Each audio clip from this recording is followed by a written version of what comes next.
Late last week, Jeopardy producer Mike Richards stepped down from his very brief tenure as host of the popular television show after serving as host for just one day. Now, the news comes after a report about his past misogynist comments surfacing in a podcast.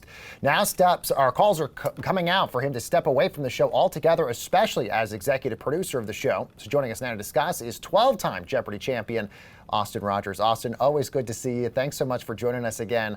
Now, you mentioned in an interview with our Jenny Durkin a while ago that Mike Richards wasn't the best choice for this show. So now what are your thoughts about the situation after him only being it for one day?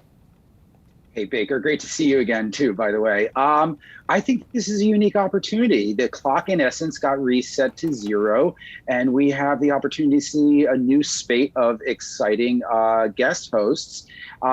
Change is really difficult. Things to change are hard, and this is just, I think, a little speed bump. I think we've got maybe a nice, cool, exciting docket of contestants to come up and contestants and hosts to come up and see again and sort of maybe wash this distaste from our mouth. Yeah, so the larger question, Austin, because I know you and I are both crazy super fans. 7 o'clock on the dot, our lives change because we're always watching Jeopardy. Do you worry, like I do a little bit, that maybe the reputation of our beloved show has taken a little bit of a ding through this whole process? I don't think that is the case whatsoever. I think Alex's legacy is unimpeachable and impossible to besmirch. And this little speed bump in the road of what ultimately is a 36, 37, 38, moving towards 40-year-old franchise is something that won't be remembered whatsoever.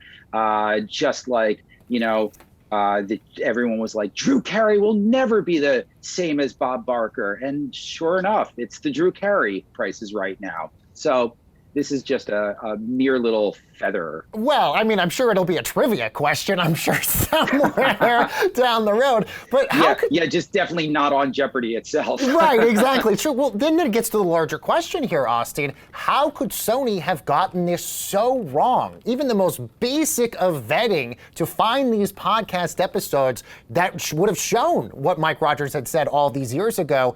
How big of a mistake did Sony make here? You can't say what goes on in corporate boardrooms. It might be something like institutional creep. Hell, we can't even withdraw from a nation. Oh God, I shouldn't have brought that up. We massive machines and massive corporate machines move either slowly or indecisively. And so something fell off along the lines, but I have no preconceived notions on what happened inside closed doors. Okay, so Austin, what does the show do next? That is the big question. There has been speculation, according to reports, maybe Ken Jennings is back as the front runner right now. Maybe LeVar Burton gets another look again, given the fact that he had such a large social campaign. There had been a report in Page Six that Mayim Bialik was offered the job full time, but because of her schedule, could only do these sort of primetime appearances that she's going to be doing down the road. But what do you think happens next? Who do you think gets the job? Well, I think there's a lot of opportunities for a lot of people. I personally have always said I'd like to keep it in the family. Someone who's been on that side of the lectern, move into that side. That's why I love Ken and Buzzy. But maybe there will be a chance for other charismatic former contestants who maybe won 12 games to host at one point in time.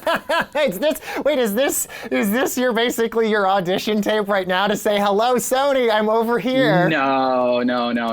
That would be way more formal than this. This is just a circumspect speculation.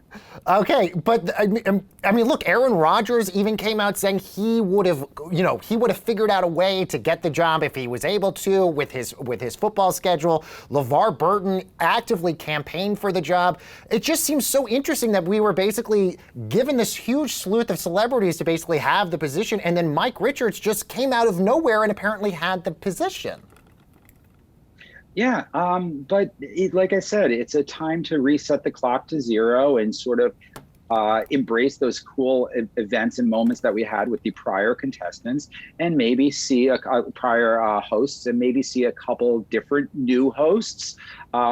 If everyone's in the running, I say the more the merrier.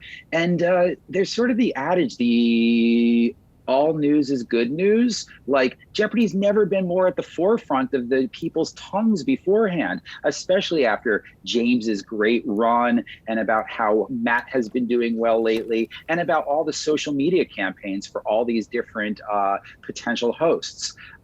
No news is bad news, and all news is good news. So I like that everyone's really excited to be talking about the show that is held so special by so many. And I agree with you, if Ken Jennings gets it, which I think I'm also for one that would prefer to keep it in the family. I think if he has been bestowed the honor of the greatest of all time, why not essentially become the host of the show? What does Ken Jennings bring to the show if he is, in fact, able to be the host of it?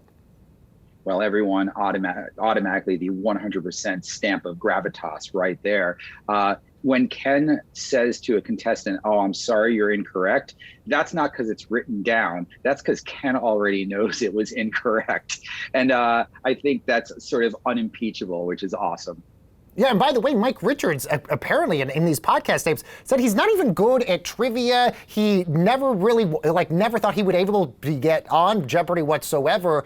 Do you almost think that in itself, the fact that if you're not good at trivia, that almost should be basically this line of demarcation that says, okay, you can't host the show then?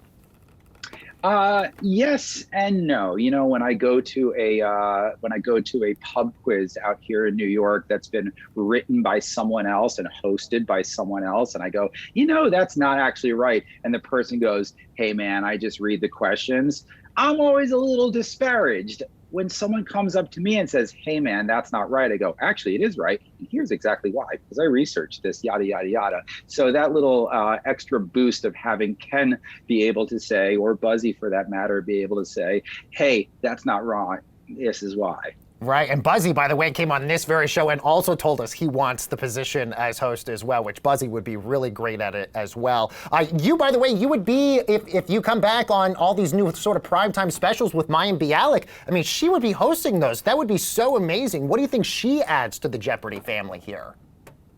I like that we've gone sort of outside of the white male demographic of game show hostingdom, which has been typically the way it's worked. That's pretty cool. I also really like the idea that clearly they wouldn't have tapped someone as high profile as Mayim Bialik unless they didn't have a really great program in store for prime time and Jeopardy family specials that might not be the Jeopardy that we're used to, but anything to enhance the brand and get people going back and watching that core day-to-day comfort zone of regular Jeopardy is awesome. So I really do like that they're thinking bigger than beforehand. I agree. I mean, a female neuroscientist who just so happens to be an actress on the side is pretty amazing. 12-time Jeopardy champ Austin Rodgers. Austin, always good to see you.